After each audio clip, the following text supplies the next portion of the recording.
If you've ever been on a Zoom meeting and you've wondered, why does Tiffany look so much better than me?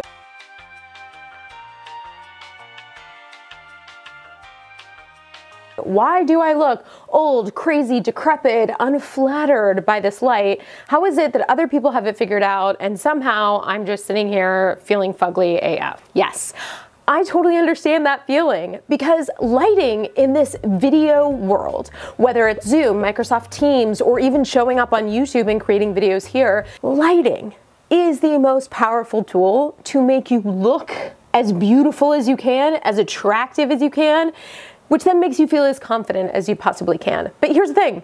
Most people don't actually know how to leverage light in a way that they can really create an optimal scenario for themselves. This is where I come in. This is the first in a 4-part video series where I'm going to walk you through and really explain and help you understand how to manipulate light. Because you've probably gone on YouTube rabbit holes trying to figure out what's the best light, what can I buy, what's the best thing. And when you do that, you can find a lot of YouTubers that will show you what their version of the best, greatest light is. But the problem with that is, one, you can be buying lights that are really expensive outside of your budget that you might later realize aren't a great fit for you.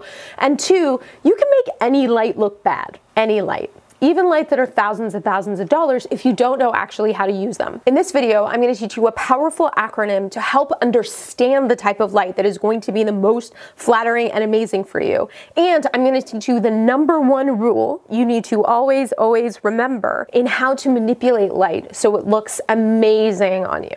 So the next time you show up into a Zoom meeting, you can be like, hi, hello. You know what I mean? Because that just that feels good. And if we're just meeting, I'm Gia, and I am a content creator here on YouTube. I have an amazing podcast, link below, and I just love teaching people how to feel empowered by showing up on video. Now, my background that is most related to this topic is that I have also been a commercial photographer for 15 years. That means for well over a decade now, I've been sculpting light to make sure it's flattering on every type of person. Now, if you're saying, okay, whatever, fine for you, but I'm too old, I'm too fat, I'm too dark, whatever your thing is, I'm here to shake you out of that because A, I don't appreciate you talking to yourself like that. 1, and 2, that is 100% not true. If you have the perfect light for you, you can show up with your full radiance, your full beauty, your full attractiveness, all of those things, which ultimately leads to the most important factor, which is your confidence. Because confidence, hands down, is what really makes you magnetic.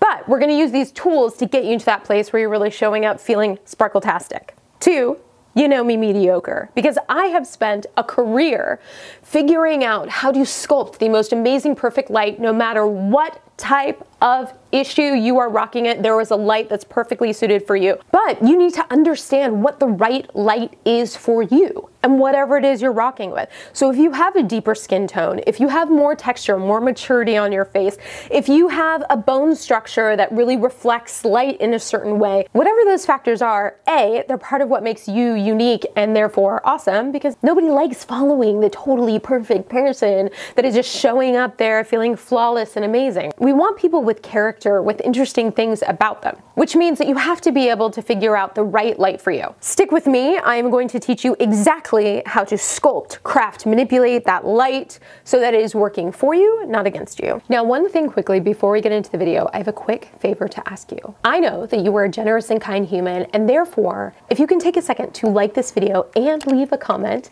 it really helps support my channel and helps the videos get seen. Plus, it's really nice to know that the content I'm putting out in the world has value and that it's resonating with you. And if you're part of the 97% of people who watch my videos who aren't subscribed, here's my little thought on that. You are, of course, free to subscribe, not subscribe to whomever you want. However, YouTube's algorithm kind of makes it hard for you to see things that you weren't actively subscribed to. So I vote you just click that subscribe button, make sure you turn the bell to all notifications, and then you know exactly the next few videos in this series in particular when they're gonna come out. You won't miss them. And if it turns out later that it's not your jam, that's cool too. Just my thoughts on it, just how I roll with YouTube. Let's get into the video. So you're probably here because you saw my original video on Zoom. If you haven't, I'll link it right here, that goes into some basic principles into how to look better. We talk about lighting, and of course my preferred method is big window light, but if you're like me right now, I'm in Portland, Oregon, there is no sun to be had. We just actually had a snowstorm, so I'm creating my own light scenario. That video, if you haven't seen it, talks about color temperature, talks about placement, talks about a couple things that are just like really good foundation to know. So I will pause this video, jump to that one, come back here. But I got a lot of questions on that video about what happens if you don't have a big window. And a lot of times when we're working right up against a window isn't the best place for our brains, and you can get distracted by all the things. So a lot of people have written me telling me that actually they're facing a wall. And so how do you end up lighting because of that? Or if you have a small space, you need flexibility in terms of light, you don't have a big budget, all of these are factors that we're going to bring into it. Over the course of these videos, we're going to talk about the 3 main ways to manipulate light. But what comes beneath all of that is this general principle that, guess what? Most people get wrong. And I'm talking even like professional photographers. I see this happen all the time, and every time it just hurts my heart. But before we dig into that, what you always want in terms of light is what I call a sail light. This is an acronym that I made up that stands for soft, angled from above, in front, and large. Sail. This is the type of light that no matter who you are, what you're working with, is always going to be flattering. Now, this other video in here goes into a light modifier that I love that comes from Cinema. I dubbed it the Gia Ball because I made some awesome modifications to it. So you can check that out for one solution that has all of those factors. But those key factors really help us in creating flattering, beautiful light, because the softness means that we're not going to see all the texture in your skin. We're not going to see the maturity. We're not going to see blemishes. We're not going to see under eye bags. That softness is really going to be flattering. The next is that we want it to be angled from above. The best spot for a light is thinking that the plane will come right around here, slightly angled higher. The reason for that is the way that we experience the world and light naturally is coming from the sun. So it's always going to be angled from that way. The other thing is when it's angled from above, we start to chisel out little bits of shadow, and that comes down our under chin, and also is typically like the most flattering for sculpting facial features. If the light is too far above and the angle is hitting us like this, we're going to create weird pockets and shadows. We want it to be at like a 45-degree angle, so the plane of the light is going to kiss our face. Now we want it in front because the more we start to wind that light to the side, the more it's going to rake across the skin. The more the light rakes, the more it's going to pull out texture. And in fact, as a photographer or a videographer, if you're trying to pull out texture in something like, let's say, leather, and it's really important that you see that, first thing we do is bring the light to the side. The last is large. Larger light sources are going to create more wrap, which means that you're going to get different angles that are hitting your face of that light at different intensities. And that wrap is going to be most forgiving when it comes to any sort of texture or anything like that. So when we understand why we want to sail light, now you can begin to see why pushing yourself close to a window works so well. It's soft because the windows that I am recommending, the sun isn't directly beaming through it, which means that there's going to be light coming from all different angles. It's called diffused. We'll talk about that in a second. It's slightly angled from above because it's always going to be brighter up top than it is from the bottom, so it's going to create some of that shadow sculpting in a beautiful way. And if you are where I recommend you be, in front of a window, it's going to be in front, which means the angle of the light is going to be really beautiful. And then of course windows generally are pretty large, and especially if you push yourself really close to them. All right, so back to that master rule most people get wrong. This rule will save you every time. Never take a bulb to the face. The way to think about light is it's like somebody touching you, right?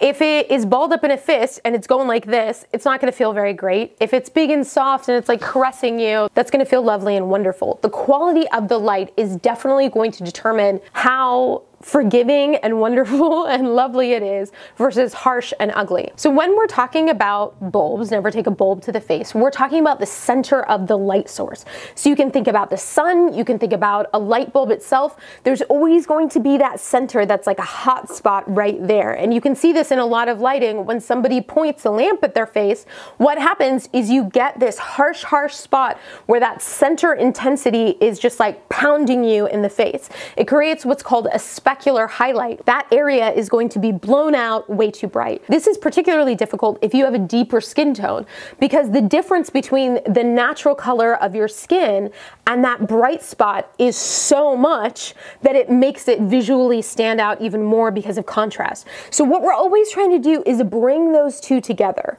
Bring the brightest spot and the deepest spot closer so we aren't jarred by this really harsh treatment. That bulb center is going to be the brightest point, and then out there it's going to radiate and do what's called a fall off, where light is still going to be hitting whatever subject that is, in this case you, but it's going to be doing so at a lesser intensity. A great example of this is if you take a flashlight, you point it at the wall, and you can see that there's going to be this really bright spot in the middle, and it's going to radiate outwards. What we talk about when we say never take a bulb to the face is that we don't ever want that bright spot to directly connect with you without being modified in some way. In my photography practice, I take this to extreme. I always have the bulb pointed back towards a reflective surface so that it's coming out that way. The problem is you need a lot of intensity of light, you need a lot of brightness in order to be able to bounce it back in a way that's soft and beautiful. Therefore, there are different adjustments we make for video. There are three main ways that we manipulate this light. One is through diffusion, which means that we are putting something between the bulb and ourselves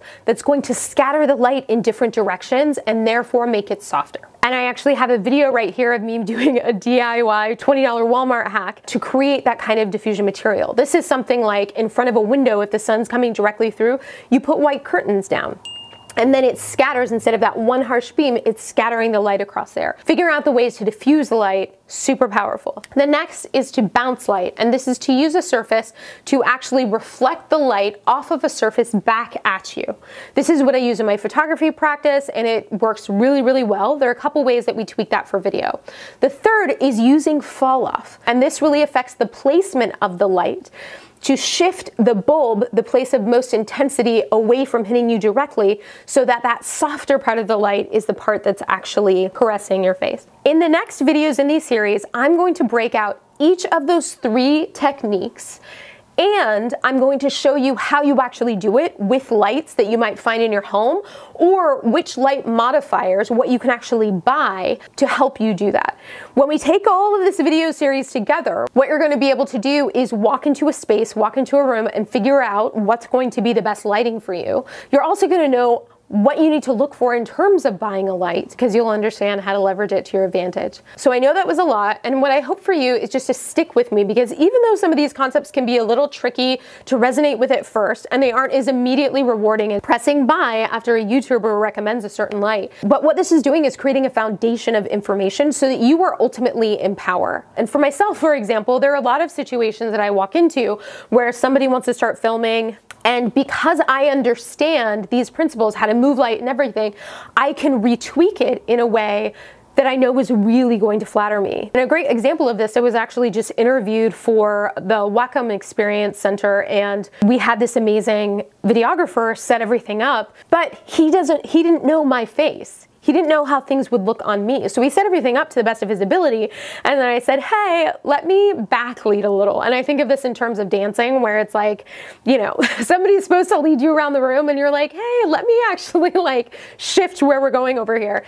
And what we did is we worked together in moving the lights where they would really be the most flattering for me. And that's why I so much believe in this knowledge, because once you understand how it all works, you can be your own boss. And you can make sure you look good all the time. Lastly, what I'm gonna say is that all of this lighting stuff, all of this looking good business is ultimately to make you feel more confident. We treat ourselves pretty craptastically when it comes to our self-talk, when it comes to how much we compare ourselves with others, and nobody really is exempt from it unless you're like maybe a psychopath, in which case, kudos to you for not having to struggle, for not having to have the realness of these issues, because that sounds like a fantastic experience. But I can tell you, every single person that I've interacted with that has to show up on camera in video and Zoom has some sort of inner monologue about not feeling good enough. So these tools that I create, all of that is, yes, to teach you all the surface stuff, to have the razzle dazzle, like this little power balance board so you can make everything look just a little more shiny and wonderful. But it's really so that you can show up confidently and magnetically as you. If you are interested in a deeper dive into all of this, I have a class called Magnetic and Video. Link is in the description, and you can check it out, see if it's a fit. But my mission is to help as many people I can figure out how they can show up magnetically and really thrive in a video space so that there's no barrier between who they are and what they're trying to communicate and the medium. This abstract, weird world of like showing up in video. That's all I have for you. Be sure to check out the next video in the series or just hang out on my channel and leave me a comment so I know who you are. I feel very fortunate that I've benefited from the support of amazing people like you, if not you specifically. And I'm just super grateful to be doing this like literally as my job and helping you show up in all of your bad assery. And I'll see you in the next video. Bye.